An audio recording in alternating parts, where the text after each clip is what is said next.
अस्सलाम वालेकुम, कैसे हैं आप लोग? आज जी जनाब हम लेकर आए हैं बहुत ही मज़ेदार सा वेजिटेबल पुलाव। और सर्दियों में जो सब्जियां आती हैं ना, उसका तो कोई जवाब ही नहीं है। उन सब्जियों के कॉम्बिनेशन से मैं यहाँ पर एक रेसिपी लेकर आई हूँ ज़बरदस्त से पुलाव की। और इस पुलाव में हम ऐड करेंगे मटर, गाजर और आलू। बेहतरीन खुशबूदार बहुत ही टेस्टी ये पुलाव बनके तैयार होता है। बस रेसिपी को एंड तक देखिएगा, स्टेप बाय स्टेप फॉलो कीजिएगा। बहुत ईज़ी रेसिपी के साथ बिगिनर्स भी इस रेसिपी को बना सकते हैं। ये मज़ेदार सा पुलाव जो मैं आज आपसे शेयर कर रही हूँ, यकीन करें मैं जब घर में बनाती हूँ, ये झटपट ख़त्म हो जाता है। एक तो सीज़न की सब्जियाँ हैं और इसका कॉम्बिनेशन बेहतरीन है। आप ये पुलाव तैयार करें, यकीन करें कि पूरा घर इसकी खुशबू से महक उठता है। तो चलें जी, अब हम रेसिपी को स्टार्ट करते हैं। रेसिपी स्टार्ट करने से पहले एक छोटी-सी रिक्वेस्ट है, चैनल को सब्सक्राइब कर दें, बेल का आइकन भी प्रेस कर दीजिए ताकि हर आने वाली वीडियो का नोटिफिकेशन आपको मिलता रहे। और यहाँ पर हमने लिया है हाफ कप से थोड़ा सा ज़्यादा ऑयल। आप चाहें तो इसे घी में भी तैयार कर सकते हैं। प्याज को हमने स्लाइस में बारीक कट किया है और इसको लाइट गोल्डन ब्राउन होने तक हम फ्राई करेंगे, बहुत लो हीट पर।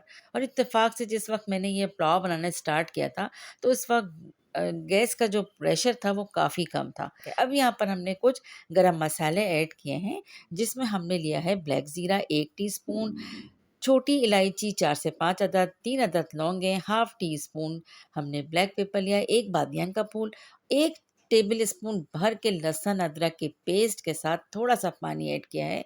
और अब हम इसे थोड़ी देर कुक करेंगे, ऑयल वापस ऊपर आने तक।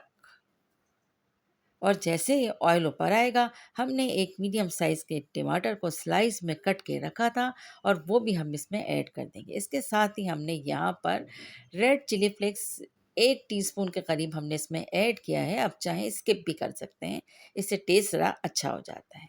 इसके बाद हमने मटर ऐड किए हैं और मटर के साथ ही हमने थोड़ा-सा इसको फ्राई करा है। और फ्राई करने के बाद हमने आलू और गाजर जो धो के रखे थे, वो भी ऐड कर लिए हैं। अब सब्जियों को हमें थोड़ा-सा सॉफ्ट करना है, इसके लिए हमने यहाँ पर थोड़ा-सा पानी ऐड करना है ताकि सब्जियाँ हल्की-सी सॉफ्ट हो जाएँ।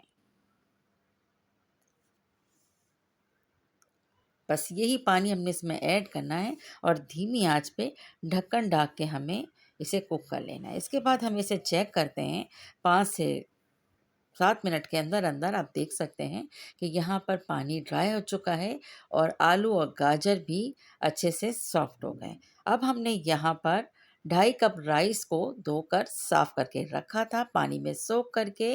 बासमती राइस को तकरीबन 20 से 25 मिनट पानी में सोक करके रखना होता है। और इसको अच्छी तरह से इसका स्टार्च निकालने के बाद अब हम यहाँ पर इसे ऐड कर लेंगे। और इसके साथ हम इसमें इतना पानी ऐड करेंगे कि बस समझें कि हमने 2.5 कप के करीब इसमें पानी ऐड किया है। साथ ही हरी मिर्च यहाँ पर मैंने ऐड की है, जो मुझे थोड़ा-सा पहले डालनी थी, लेकिन यहाँ पर मैं इस टाइम पर हरी मिर्च भी ऐड कर रही हूँ। अब हम ऐड करेंगे इसमें सॉल्ट। सॉल्ट यहाँ पर मैंने 1.5 टीस्पून ऐड किया है और ये बिल्कुल इक्वल रहा था। इसके बाद ब्लैक पेपर हमने कुटी हुई काली मिर्च इसमें हाफ टी स्पून ऐड की है, इसके फ्लेवर को बढ़ाने के लिए। अब हम ढक्कन ढाकेंगे थोड़ी देर के लिए। और जैसे ही इसका जो पानी हमने ऐड किया था वो हाफ रह जाएगा, तब हम ढक्कन हटा के एक दफ़ा इसे अच्छे से अच्छी तरह से मिक्स कर लेंगे ताकि तमाम राइस जो हैं वो इक्वली कुक हो जाएं। 1 से 2 मिनट के बाद हमने इसको मीडियम हीट पर कुक किया है। और जैसे ही इसमें जितना हमें यहाँ पर पानी नज़र आ रहा है, ये हाफ़ रह जाएगा, तब हम चूल्हे को बिल्कुल लो कर देंगे और लो हीट पर हम इसे चावलों को दम देकर पका लेंगे। यहाँ पर मैंने थोड़ा-सा इलायची पाउडर ऐड किया है, इससे इसकी खुशबू और फ्लेवर बेहतरीन हो जाता है।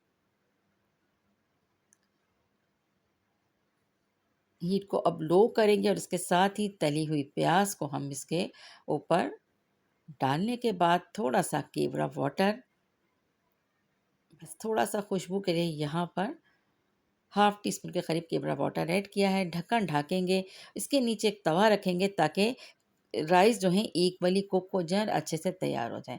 अब आप देख सकते हैं कि कितना खिला-खिला और बेहतरीन और फुल सॉफ्ट हुआ हुआ ये राइस तैयार हुआ है और यकीन करें ये बहुत बेहतरीन बनता है और आप देख सकते हैं कि देखने में इतना अच्छा लग रहा है तो खाने में कितना लज़ीज़ होगा। बच्चों को बहुत पसंद आता है, बड़ों को भी बहुत पसंद आता है। लंच में बनाएँ या डिनर में बनाएँ, दोनों ही मील में आप इसको एन्जॉय कर सकते हैं।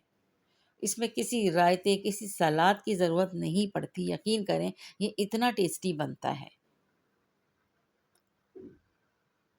रेसिपी को आपने देखा, आपको रेसिपी पसंद आई है तो ज़्यादा से ज़्यादा इसे लाइक करें, शेयर करें, कमेंट करें। Thanks for watching, take care, अल्लाह हाफ़िज़।